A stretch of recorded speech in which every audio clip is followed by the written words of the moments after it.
Hi everyone, Stompbox here, and I just thought I'd do a video here on my Stompboxes.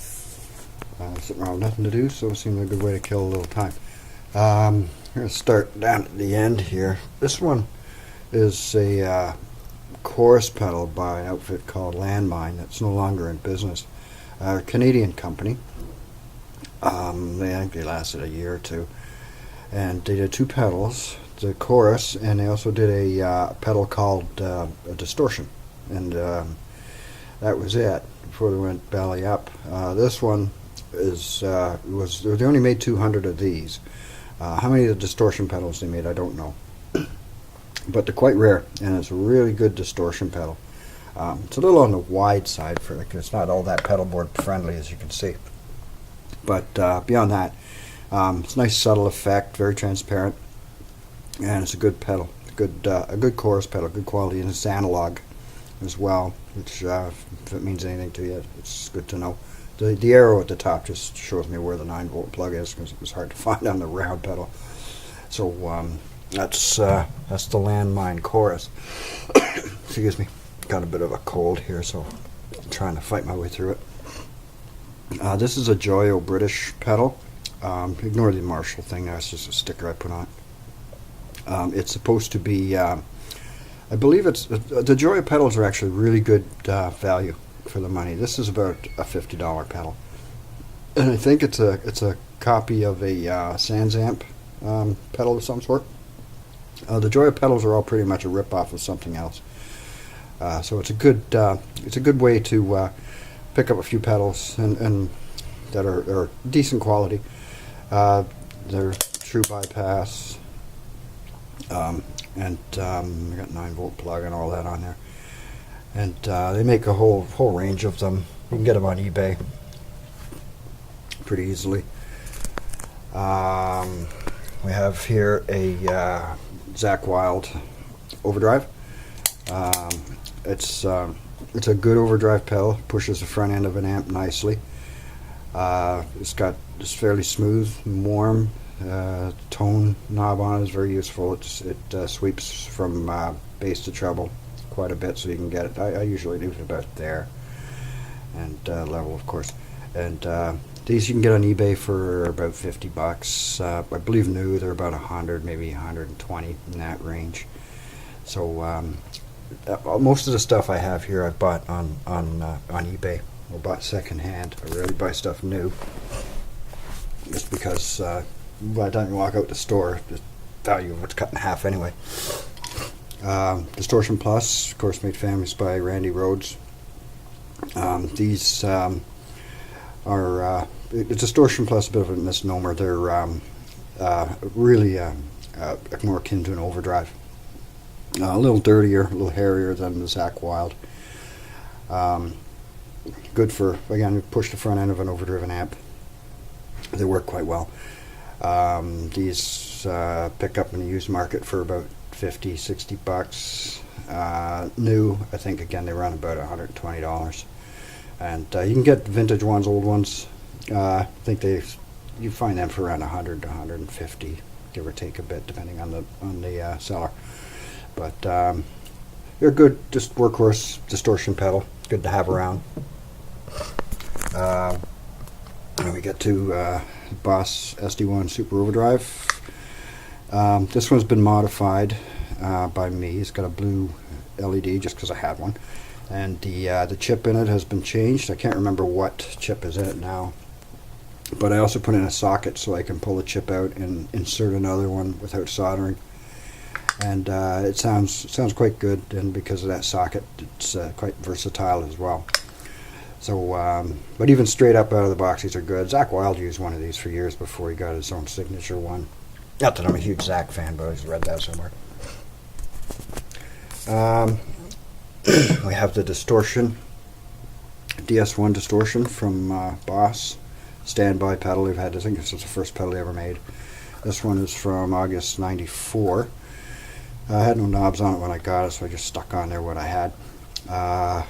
It says mod because I read somewhere online that if you pull out a resistor in it, a particular resistor, it warms it up a little bit. I tried it, didn't make a hell of a lot of difference to me. It sounds the same. So for whatever that's worth to you.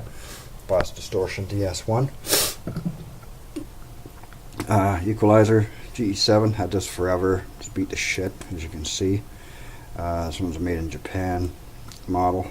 Sliders, a bit scratchy, a couple of them, but it doesn't matter. Once you get it set where you want it, that won't make no difference anyway. And equalizer, it's always a good pedal to have around if having difficulty getting your rig to do what you want it to do. Sometimes this thing can make the difference, so I keep it around just for that reason. Moving to the excuse me a second, I'll try to get out of the light. Digital delay DD3, I think it's the best digital delay out there. I've had 3 of these. The first 2 I sold or traded in, stupidly. So I sold the first one and decided I wanted another one, so I bought that and traded that in too. So I didn't learn the second time, so here it is again. But this one I'll be keeping for a while. It's a good solid digital delay. Works really good. Parameters on it quite wide. You get pretty much anything you want out of it. So quite fond of delay, so I keep that close by. Now we have compression sustainer. Another one, again, good to have. Helps smooth things out a little bit. This one's been modified. It was when I bought it. I'm not quite sure what was modified in it. Apparently it's something to do with making it a little bit quieter. Sometimes when you crank up the sustain it gets a bit noisy, which this one still does, but maybe it's not as bad as it was. And the tape's just over the LED. It's a blue LED in there. It's really bright. So I just covered that up to tone it down a bit.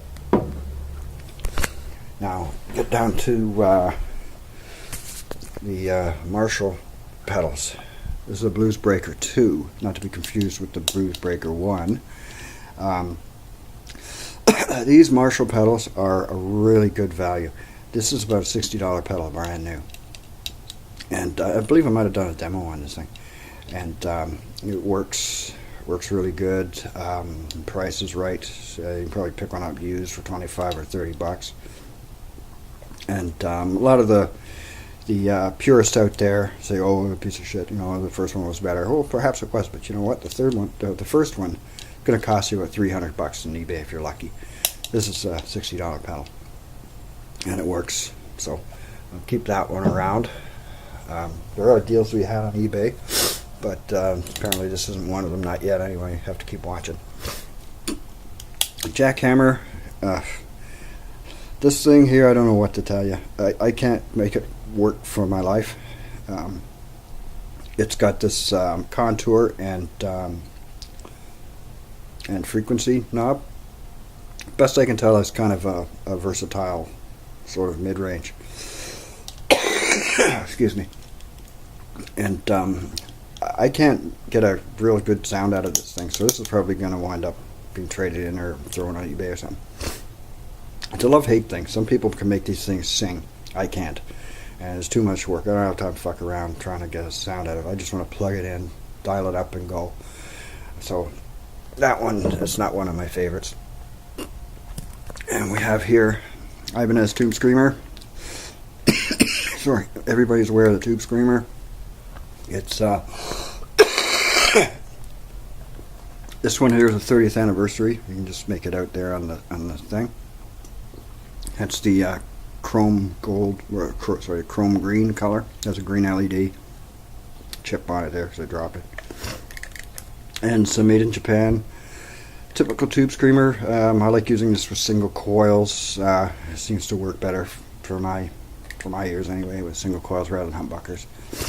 But Tube Screamer, you know, everybody should have one. Now we get to the Hendrix fuzzface. A lot of people don't like this. You know, I've read a lot of stuff about it, shitty sounds and all that, and maybe to some people, but you see, the thing of it is, from best I can understand, I did a little research on this, is that when they were making these, they had, this is Dunlop, they had the license to use Jimi Hendrix's name, but not, they didn't own fuzzface. That's why it doesn't say fuzzface, and the case is a little different. And the parts that they used, they just used whatever they had. So the transistors in it are a real crapshoot. Some of them sound great, some of them sound horrible. This one here, initially I thought it was sounding terrible, but the more you play with it and you learn how to dial it in, it's I like it. It's got a really good 60s vibe to it. Maybe I'll do a video on this some point. But I found this a few weeks ago in one of my local shops. I was looking in the case at all the pedals that were there, and then off to the side I saw this thing with a $50 price tag on it, so I just grabbed it, didn't even plug it in. If I got it home and I hated it, well, the case is worth $50 as far as I'm concerned. You can take the guts out of it, put anything you want in. I could put my tube screamer in it if I wanted to. So but yeah, it's I like it for what it's worth. I'll do a video on this at some point and show you what I'm talking about. I'll move over to the Big Muff. Big Muff, because it's big. Use it once in a while. It's a good fuzz pedal. It's got a fairly creamy tone compared to something like that. But good all-around pedal. Pretty solid. You can mod the shit out of it if you want to. There's all kinds of stuff. This one's just stock. I break it out every once in a while. Here we have the Roadkill. It's by Proco, same outfit that makes the Rat. I did a video on this too already, and it's basically a poor man's Rat. It doesn't have a 9-volt jack, doesn't have an LED, but who cares? Strictly off batteries. I'm sure you can mod that if you wanted to. And I like to use it to push my amp, and it's got a really good. It's a really good distortion pedal when it's driving a already driven amp. I turn the gain up just a little bit, about a quarter of the way, and I do the rest with this, and it sounds good. So these find on eBay, usually around $50. They're starting to creep up there though, because people are realizing what they are. If you see one, they're done two ways. This one, Roadkill. There's another one called the Brat, B-R-A-T, and it has a pink face on it, like really in-your-face pink. Same pedal exactly. It's just the graphics are different. I believe the Brat was done for Guitar Center. Sorry, I'm dying here. Guitar Center as a exclusive at one point during the 90s. So these are worthwhile if you can get the right price. And then we have, this is my pride and joy, Marshall Gov'nor. These pedals are amazing. They're really, really good overdrive pedal. You can use them against a clean channel, or you can, dirty up an already dirty channel, which is what I do typically. These go for on eBay around $200, $250 in that range. There's two versions of this. This is the Mark 1. The Mark 2 is like one of these, except it says Gov'nor 2 on it. This one is made in UK. The other one's made in Korea. The difference, I don't know, just some YouTube videos where they played side by each. I can't hear a hell of a lot of difference, but then it's hard to tell on YouTube anyway with the audio. So, but this one's UK. The battery cover is lost. That's normally where it says that, but if you open it up inside, if it has a blue circuit board, it's UK. If it's some other color, I think it's brown or beige, and it's Korean. Also, too, the button, if you open it up inside and you see the button mounted to a little circuit board, that's Korean. So, but this one's a UK variant. I bought this on eBay. I got it for $100 because the level knob was broken off. It was sheared right off, so when you busted it off. Fortunately, it was broken off while it was set somewhere in the middle, so it was still usable. So I took it out and I put in another 100K pot and a different knob. Works fabulous. So the deals are out there. But you have to be patient. I watched for one of these for a long time. So for $100, it's worth it. $250? Yeah, I don't know. That's all up to you though.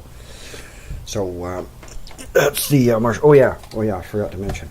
Really, really cool feature. I don't know why they don't do this anymore. Is that loop button or loop jack there? You see in the middle. That's actually. Sorry, I'm trying to get through this.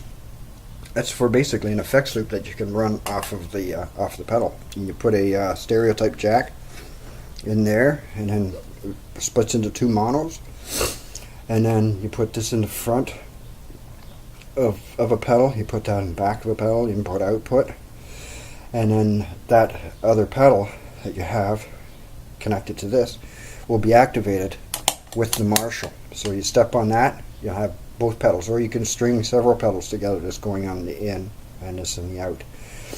And it's a really cool feature. I played around with it a bit, so it's like having you can have a separate effects loop in your pedal boards. You can, it's basically running two pedal boards through this. So any more information on that, you can look it up, but it's really really a cool feature. I don't know why they don't do that more. It doesn't seem like a very pricey thing to do. Got a couple of wah pedals. The old standard issue Crybaby. This is an older one. I think it's probably from the 90s or the 80s or something. It's a Dunlop.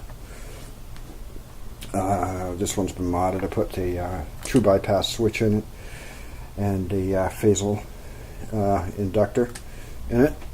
It sounds quite nice. And I have an old Morley here. Don't know how old this is. I'm guessing probably about 20 years old. It's a pretty good pedal too. Straight up Garden Variety wah pedal. There's my axe rack there. And then for amplification, I have a Fender Mustang 5. It's a really good modeling amp, 150 watts through a 412 cabinet. I'll disregard this, it's just sitting there. Through a 412 cabinet. And you can dial up pretty much any kind of sound you want with it. You can make your own patches. You can go online to the Fender Hayes website, or Fender Mustang website, and download patches from other people. You can upload patches and share them like that. It's a cool little community thing. So this is a good dependable amp. And my main amp was this Marshall Hayes 15 watt all tube. Great little head, just killer. I have it plugged into the 412 down here, and it drives it nicely. You can it's a controllable volume, so you can work it fairly low and not blow the windows out, or you can crank it up and it'll shake the foundation. It's for 15 watts. It's pretty impressive. It's got a little effects section in here. It's got echo, vibe, and chorus. You can only use one at a time, but I just leave it on the echo. Get a little bit of slap back on it. Digital reverb, and all that stuff can be turned off completely, right down to where it clicks. So you can isolate that totally from the rest of the amp if you want to. It's a separate thing entirely. 2 channels, clean and dirty. Got this bright switch here, which does just like it sounds. The only things I would do to improve this, one would be a effects loop. It doesn't have an effects loop, which kind of sucks. And instead of this bright switch, a presence knob over here somewhere would be good, so you can have a bit more control over that. But other than that, it's a great little amplifier. I just love it. And they're out there if you look for them. They retail brand new for about $700, I think.